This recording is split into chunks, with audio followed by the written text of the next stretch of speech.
السلام علیکم ورحمۃ اللہ وبرکاتہ۔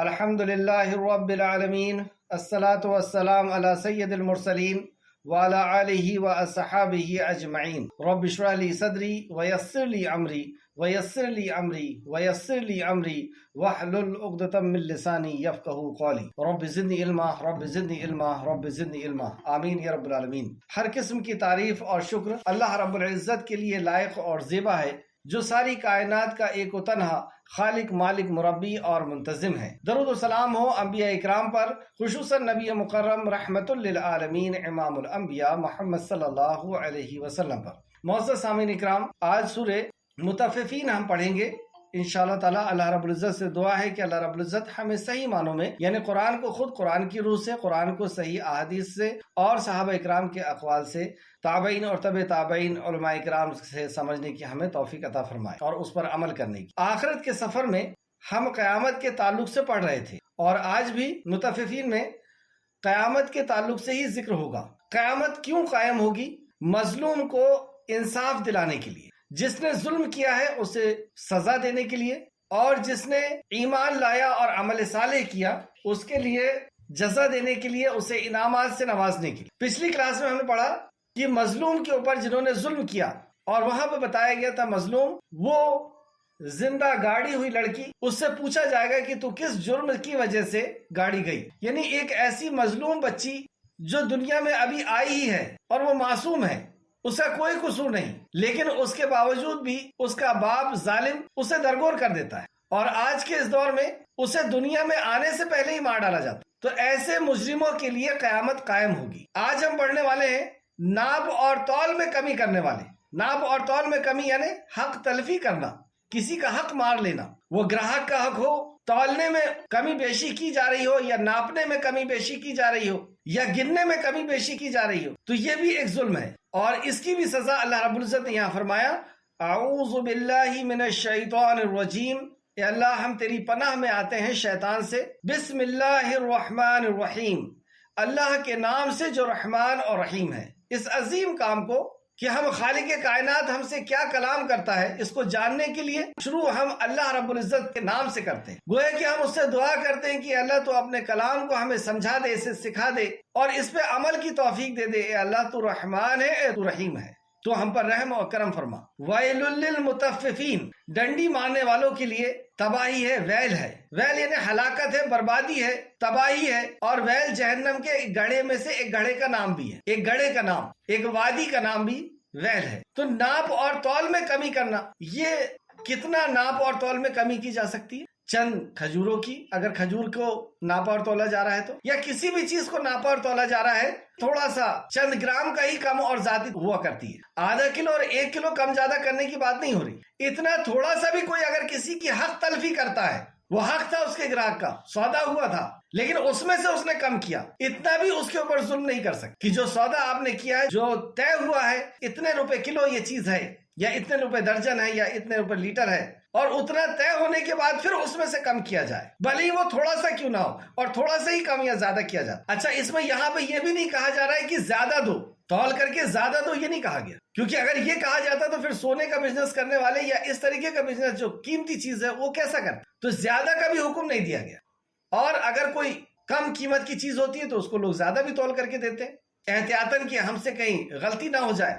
تو یہاں فرمایا کہ ہلاکت اور بربادی ہے، ویل ہے اس کے لیے جو ناپ اور تول میں کمی کرتا ہے، ڈنڈی مارتا ہے، وہ کہ جب وہ لوگوں سے ناپ کر لیتا تو پورا لیتا ہے، جب یہ لیتا ہے تو پورا لیتا ہے، اور جب وہ انہیں ناپ کر دیتا ہے تو کم کر کے دیتا ہے، یعنی خود خریدتے وقت تو اس کا پورا خیال رکھتا ہے، پہلے ناپ ہوا کرتے تھے جیسے پائی وغیرہ، پھر تولنے کی بھی چیز آ گئی تو اس میں یہ کمی کرتا ہے۔ 3 آیت تک بتائی گئی۔ اس تعلق سے قرآن میں اور بھی آیتیں ہیں، جیسے سورہ بنی اسرائیل، سورہ بنی اسرائیل آیت نمبر 35 میں اللہ نے فرمایا، اور ماپ کو پورا کرو، جب ماپو اور سیدھا ترازو رکھو، سیدھے ترازو کے ساتھ وزن کرو، یہ بہترین ہے اور انجام کے لحاظ سے بہت زیادہ اچھا ہے۔ اللہ رب العزت تمہیں اس کا بہت اچھا انجام دینے والا ہے۔ بظاہر جو اس قسم کی فعل کرتا ہے، اس قسم کے کام کرتا ہے، اسے ایسا لگتا ہے کہ کچھ نفع مجھے زیادہ حاصل ہو گیا، بظاہر ایسا لگ رہا ہے، لیکن خالق کائنات خبر دے رہا ہے کہ اگر تم ناپ اور تول میں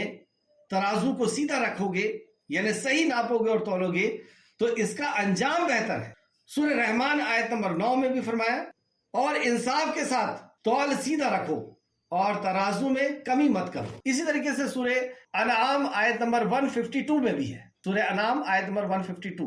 اس تعلق سے حدیث دیکھتے ہیں، سیدنا عبداللہ بن عباس رضی اللہ عنہ بیان کرتے ہیں جب نبی کریم صلی اللہ علیہ وسلم مدینہ تشریف لائے تو اس وقت اہل مدینہ یعنی مدینہ کے رہنے والے ماپ اور تول کے اعتبار سے بہت برے تھے، یعنی ماپ اور تول میں وہ بہت زیادہ کمی بیشی کیا کرتے تھے۔ تاہم اس کے بعد جب یہ آیت نازل ہوئی وَيْلٌ لِّلْمُطَفِّفِينَ تو پھر انہوں نے ناپ تول درست کر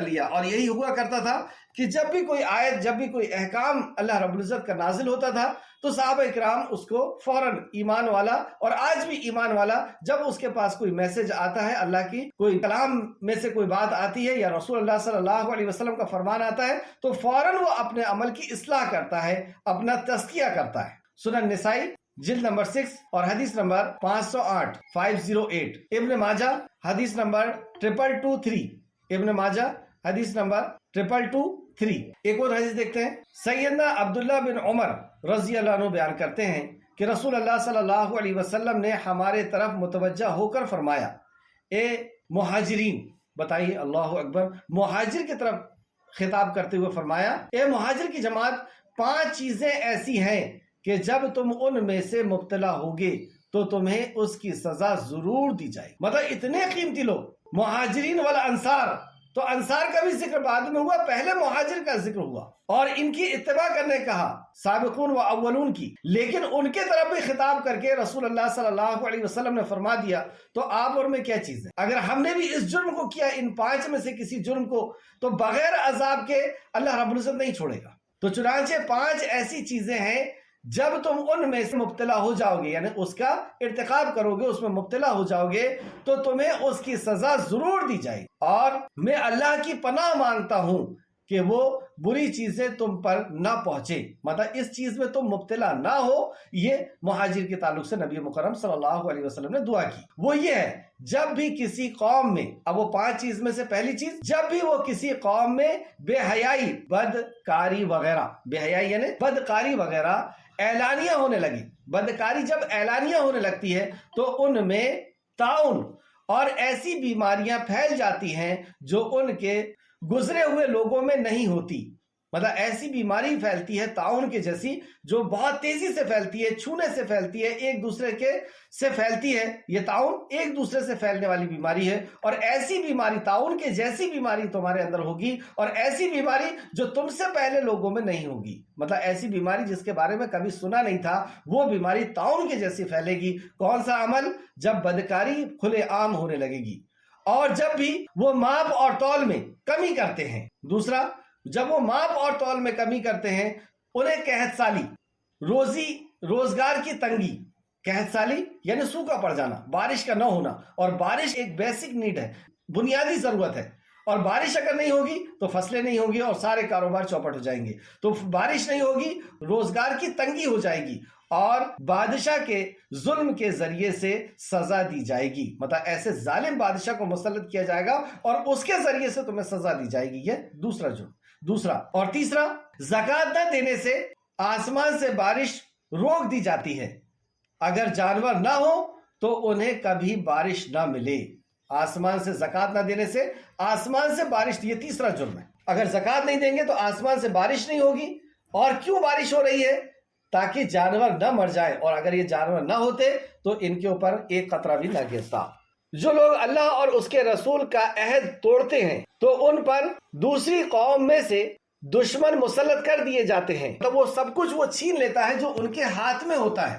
چوتھا، ان کے امام یعنی سردار اور لیڈر اللہ کے قانون کے مطابق فیصلہ نہیں کرتے تو اللہ سبحانہ وتعالی ان میں آپس میں لڑائی ڈال دیتا ہے۔ کب ہوتا ہے ایسا؟ جب ان کے امام، جب ان کے پڑھے لکھے لوگ یعنی سردار اور لیڈر اللہ کے کلام سے فیصلہ نہیں کرتے، اللہ کے کلام سے احکام و مسائل نہیں بتاتے، تو اللہ رب العزت ان کے اندر پھوٹ ڈال دیتا ہے اور یہ آپس میں ٹکڑے ٹکڑے ہو جاتے ہیں۔ جیسے ہم دیکھ رہے ہیں کہ مسلمان کئی فرقوں کے اندر بٹا ہوا ہے۔ وجہ کیا ہے؟ کہ قرآن و حدیث کے مطابق فیصلہ نہ کرنا، قرآن و حدیث کے مطابق احکام و مسائل کا نہ بتانا۔ اللہ اس سے ہم سب کو محفوظ رکھے۔